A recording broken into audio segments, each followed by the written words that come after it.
Wood decks are great for outdoor enjoyment, but they can take a beating and sometimes boards can be rotted. Now the whole deck may still be in pretty good shape, but these boards you can replace, and I'm going to show you how to fix it in 15 minutes. Now you're going to need a few tools to get this job done. Circular saw, pry bar, of course your safety glasses, tape measure, some deck screws, a hammer, and a screw gun. Now if you want to see if the boards are rotted, you can just take a screwdriver and sort of poke in there. Look at how easily I can put that screwdriver in there. This board is definitely rotted. I'm going to take my screw gun and start removing these screws.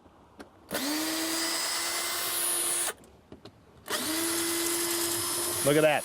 That's even broken there. We're going to have to pry this one out. Now the trick is when you go to pry these up, you want to try not to damage the board around it since we're only replacing one board.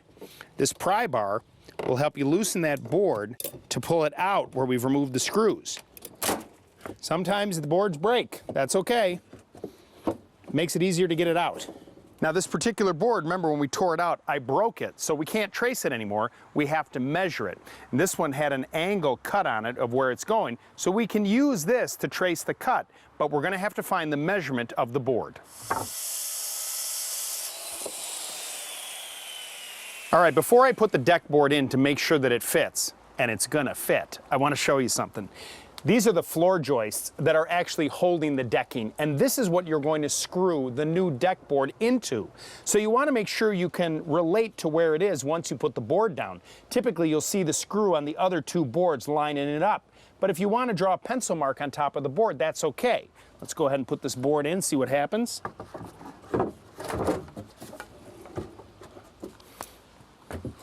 I told you it'd fit. Now it's time to screw it in. So if you use that pry bar that you used to take the old board out, you can kind of shove it inside there to help you move the board accordingly before you put the screw in there, so that gap remains consistent and water and any kind of snow or ice can get down in between the boards like it's designed to do.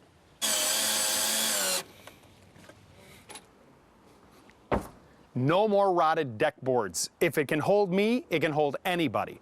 Now remember, you want to let this wood dry before you stain it. Give it a couple of weeks so that the wood can thoroughly dry out, and then you can apply the stain and it matches. There you go. You fixed it in 15 minutes.